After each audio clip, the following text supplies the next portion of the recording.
Fotenia u úchylných fotografov. Ženy milujú, keď im niekto spraví pekné fotky.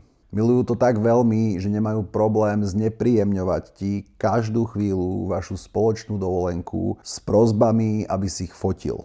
Takže keď sa im ozve profesionálny fotograf s tým, že im spraví krásne fotky, dá sa očakávať, že tomu budú naklonené. Toto keď si uvedomili úchyláci, nakúpili si zrkadlovky a roztrhlo sa vrece s fotografmi žien. Týchto pánov samozrejme absolútne nezaujíma ani umenie, ani fotky. Celé je to zámienka na to, aby mohli s tvojou ženou stráviť 6 hodín v súkromí a aby nevyzerali ako úchyláci, keď ich budú žiadať, aby sa ešte trošku viac obnažili.